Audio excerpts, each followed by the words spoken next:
Yo, abusia fo ne adofo na nanso ye dafofo yasamba ba ya na me di aseda be ma ahwefo ene mo abo subscribe ni anuanu nyina me do bibia se Ghana de se na me kam se ba beto aba nti obia nhwe no muso yiye obia nhwe no muso yiye na obi papa ena wo okakopɛ dwuma de ayde de aba no so wo da wase ye di kan ye nchia me de ma me papa Mr. Klaus me ma me da mo bibia wo bia ma me da wase isaso echia pa obusia enense yaba ya a question ye bisa Ghana prophet for no wo omomu yi adifo no because all the toto Bible one on adifo no Jeremiah Elisha Elijah na Moses mu no ene na sefo no because Moses dey you say on there Nyankopon fa no so ene na kasa one on one e kire Israelfo so ho nti nanka yenim say senia Nyankopon fa Moses so on o kasa you say Moses odifo odihunufo no CS no nti na Yesu se sananka ene ye danyamia se ye nya adifo akukudam odifo bi ti se prophet owusu bempa so na che se nyame fa no so eda nyoma di bebre e di tire wo magana no prophet bedukobi na prophet one opambo the nation prophet so che se na yasanya ba ko prophet Naja Gezia na eagle prophet so che se omodoso bebre abusia omodoso pa Nyankopon afa wo so eda nyoma di e di tire ye but when we say here is the case ena ade ba kwa wo ema adwuma no me nhyeda ntiase anase ma hu say ahyensem na o keka no enhyeda ntele enchi mamesa no ye ba ko Elijah jumana wa babedi no wo Elijah jumana wa babedi no sesia no o say eya na prophet owusu reverend owusu bempa wo no wo say wo de what declare ba kon say wo ye politician na wo say prophet na wo say wo de no wo say wo ye spiritual president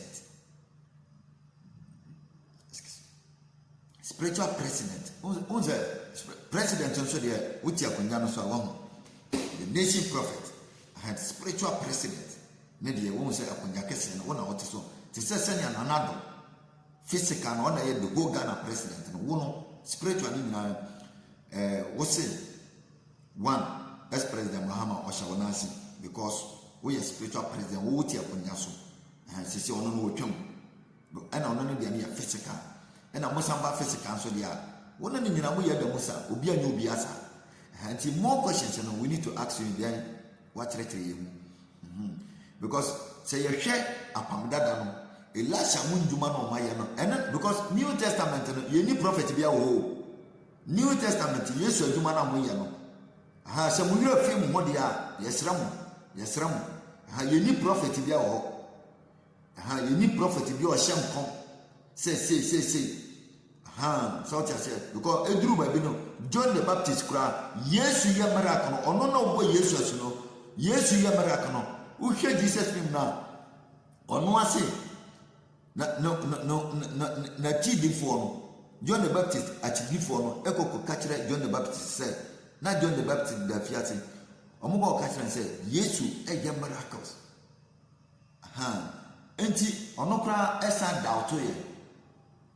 ono no osa doubt ye so tia say eno say monkonko bisa say ono ne ajenkwa no anase wo monhwe ofufura ni enti which is which enti na a kire say Yesu kura na ye hu no say oyo odifo so tia say oyiyi osayale oyese anifrafo ni bie ene na asefo no ono kura John the Baptist ye dia e doubt ye enti na kire say New Testament no akasa no muni prophet bia wo mu enti prophet for ni nyina no adifo ni nyina no ewo Old Testament mu mo so mo akro ya mo say Old Testament na twam one eno de enye problem but mo beji mo collections ene mo pe ahunahuna ne mo dome a na mo akoko yi Old Testament ni mu no ba bia omo dome no na mo de ba hwe Reverend Husu Bempa mo de se minim misreo minim se eyagro se mo so mo ye comedians ni bio se minim se de na mo hwehwe minim hwe omana yetimu no enkoda asoli dem kura enkoda tini yira asoli dem enkoda yira obi timi kra fifie me kwa asoli aba na wa yira Reverend Husu Bempa spiritual president hwe me Ghana penifo de yoman no hwe Ghana penifo 275 MPs Ghana for say Ghana so muniska but that 275 MPs no so what you say obiaje earth crusher obeti earth crusher no enye 2 million eye 250 billion 2.5 billion 2.5 billion titisika no and then 250,000 Ghana cedis earth crusher omoji enye sika ketwa nanso aban ni sika odi ye kumaskwan so aban ni sika just 4 years old 4 years pay oba beji sika no 275 MPs obia beji MPs we obia aban ba be mo obia lankurisa ba ho obe yisu bia ye adwuma ye 111 ministers aban ba be mo obia lankurisa ba ho still schools under trees Reverend Husu Bempa we a prophet opambo oka ho Najagezia oka ho ege prophet oka ho sabe nti ya na omudi sika ne ye no nti mumu hu hwe because ni adifo no ye no adifo no matwam ye no enya ne na mo ye no because adifo no esra enyamapa ntokwa bi bo man mu yale bi ba bibibo ne bi ba omu no mu gina no madanadi e de akire ahemfo no na ahemfo na sole you from high priest sesi ahindi e wo Ghana nyina Reverend Husu Bempa magu ni nyina ahemfo no ahindi ni nyina magu ni nyina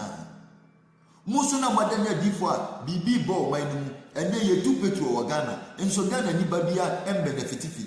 embenefiti emfri petro no mu ye tu petro wo Ghana ni babia embenefiti emfri ye watima wo Ghana ye twatima wo Ghana ni babia krono kra na tima no wo so no emu ade hye kra enya bi embenefiti hwimfri so ye tu gold wo Ghana odi enya Ghana fo nyina aka region ye tu gold no wo so no emu ade hye no kra keke benefit free so ni nyina koinkoin obi ani ho nya kapre wo so enya hwe wo so omusa da sum omu da light of mu Reverend Husu Bempa opambo Najagezia deben mu nyina mu enkoda yira apemfo yira emma yira nipa enti mu okay ye two box site wo Ghana ye benefit hwimfiri so hwe ye lo le kwan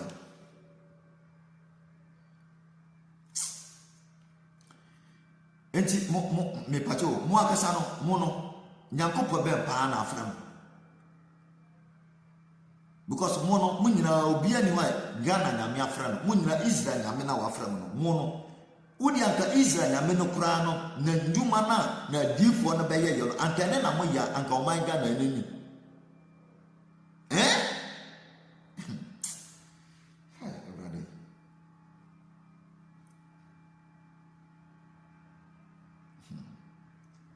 Ghana ma ye niska ye ni hwe nso Ghana penifo politicians no mu di o man anim no omutimi nya sika eto cars e de ma ahemfo ne nyina esa to cars e de ma celebrities esa talkers e de ma mo pastors we esa de mo de to payroll so na nurses no mo yi adwuma yentua mo ka teachers yentua wo mo ka ministers adwuma be no mo ye pa de bo oman no omukura minister bi commission bi kura odi commission allowance yeti committee bi sa mon set committee na mon hwehwe bi wo mo di sitting allowance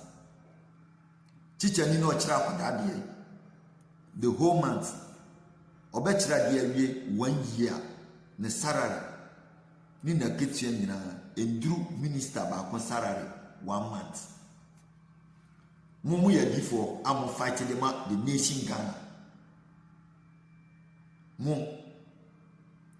logo also member also your spiritual president ye be adrum pempensio be wo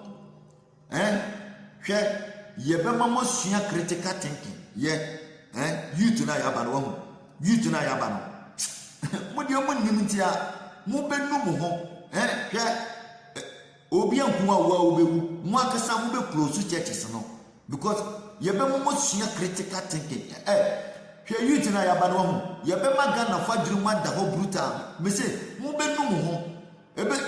sika na wo mo be ko Europe no wa mo be ba kwasi broni kuro na mo ba yi sika ni na mo de aba wo man ni mo no mo de aba be ye mo de aba be ye mpuntunjuma na youth na nya bia ye hwe wo de mo nim ntie wa because sabi mo fuli ye mo jimi ya che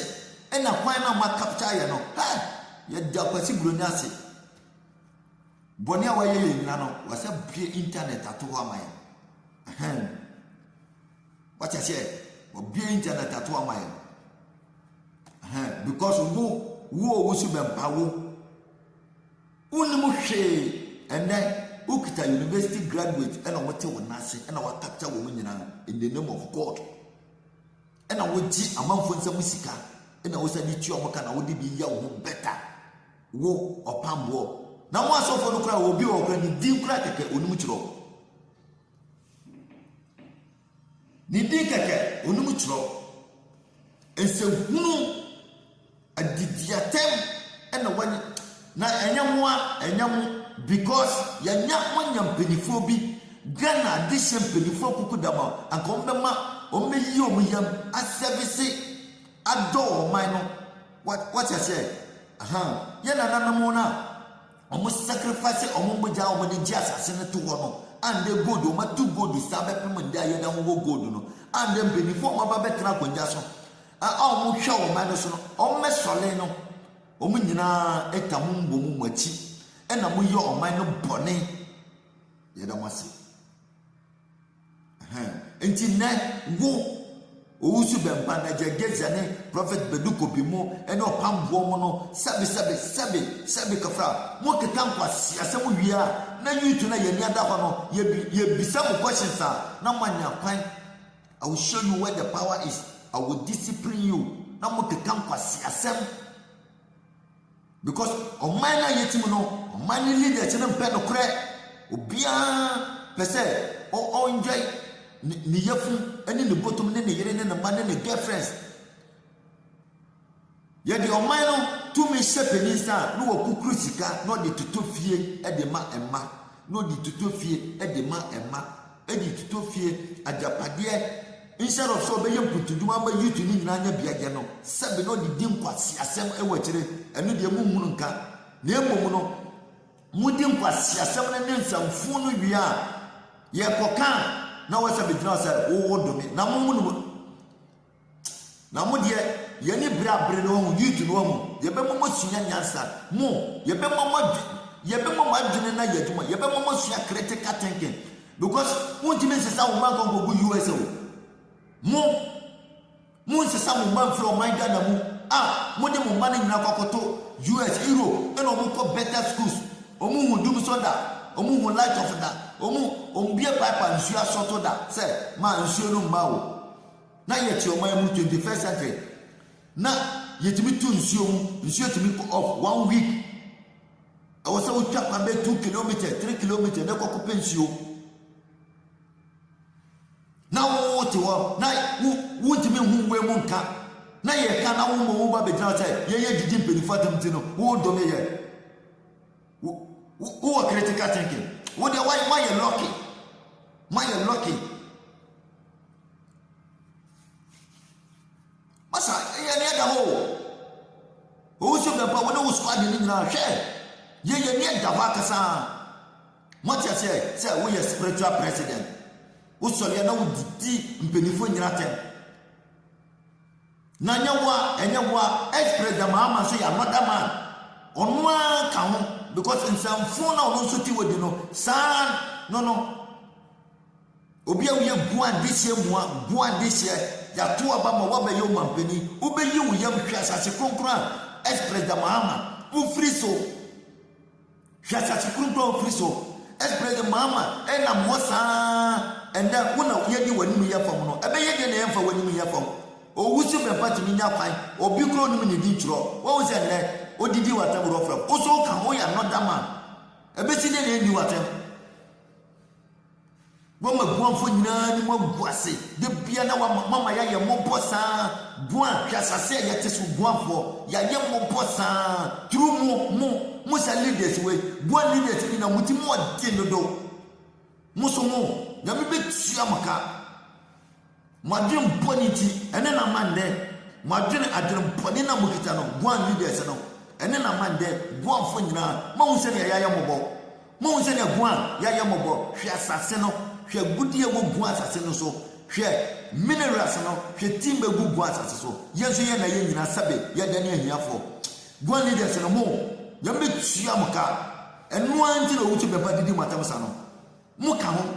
ena wanya kwan ena nde omudi guan fatem hwe ye di bibi poni bia ba na ye de ko ye side na ko test because ye na ye ahiafo mo